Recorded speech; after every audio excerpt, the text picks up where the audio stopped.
question I would like to ask, is it valuable? Yes, I think IFRS 17 is very important. So, yes, it is valuable. But the idea is, do we really need it? Are we ready to have it right now? The case I'm going to do today, I'm going to give you a small presentation about what brought IFRS 17 to light and the challenges of implementing IFRS 17. So here I want to put the cases. For many of you probably who have heard me before, IFRS 17 was not born like this. Actually, almost 20 years ago, the International Standard Board been thinking of a proper standard for insurance companies. In a haste, they did IFRS 4. When I say in haste, it was only to get concept that really there should be an accounting for insurance companies. So that was IFRS 4 that was started in 2001 and saw the light in 2004. But what happened here, in 2008 we had a financial crisis. And a lot of companies went belly up. Many of them are financial companies, banks, and insurance companies. And with due respect to our rating agencies that were talking earlier, most of the blame was put on the rating agencies because all the companies that went bankrupt, they were AAA rated. So don't tell me about rating agencies and their integrity. Most companies that went bankrupt, they were securely rated. So, but rating agencies have deep pockets. Now, we heard many times about deep pockets. So what they are smart enough to say, oh, it is not our fault, it is the standard fault. Who can now sue a standard? He said the standard of the companies that we are rating are not forward-looking. We need a standard that is forward-looking for us to give an opinion on the future of the industry.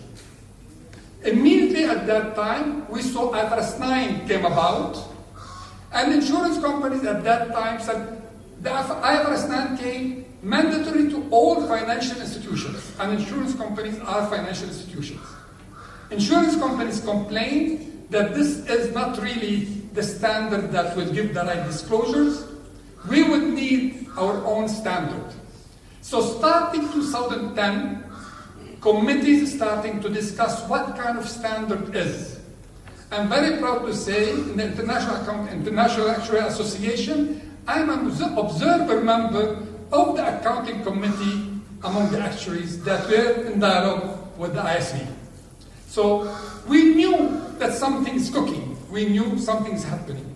By 2015, the standard almost crystallized.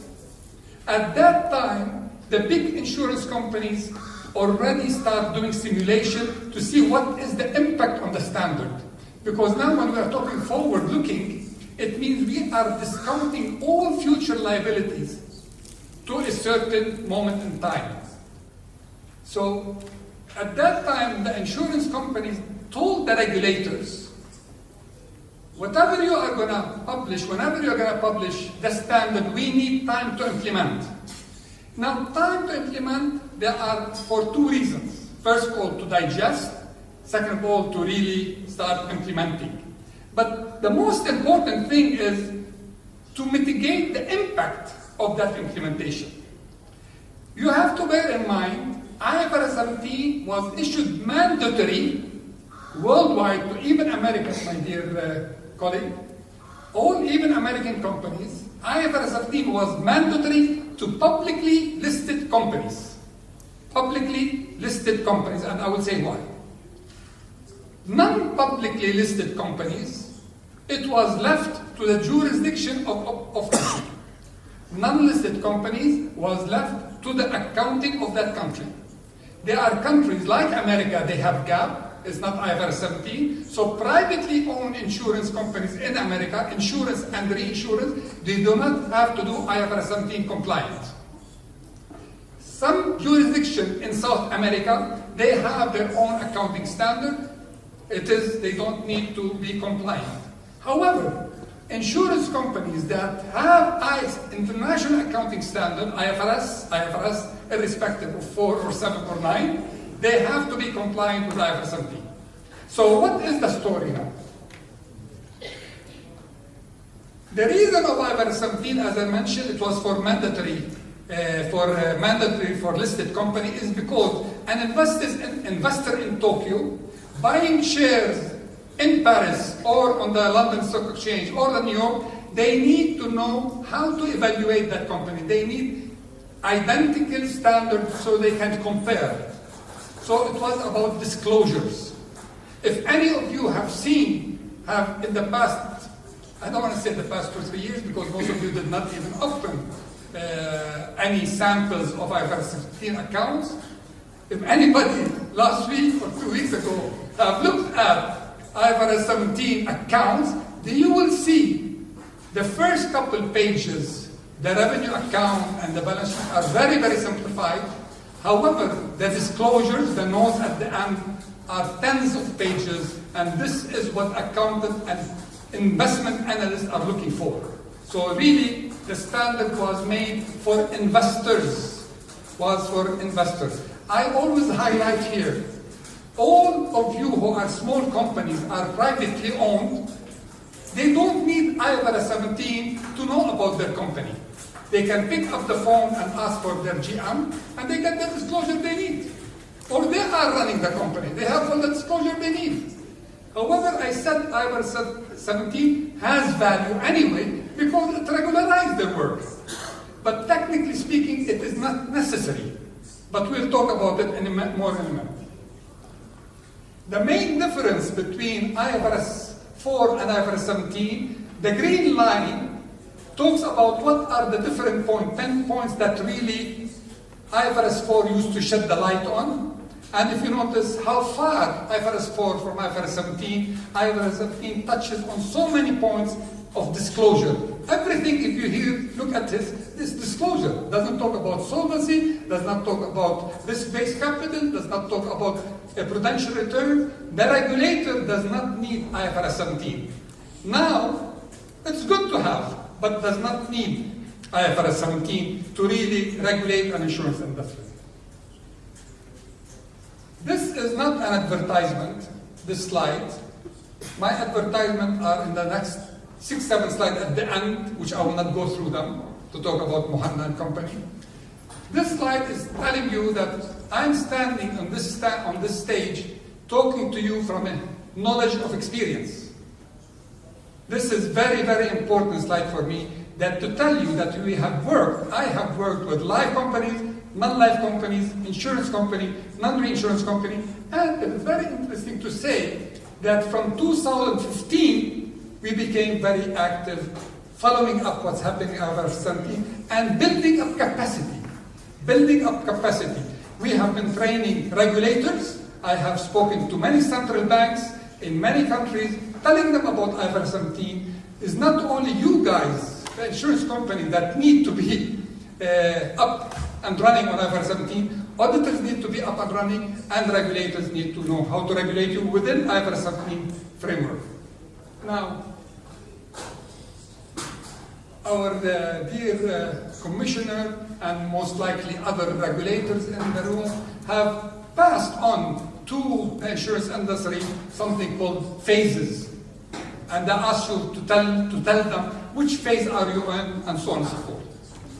Unfortunately, this communication from regulators to insurance companies came late to most countries in Africa.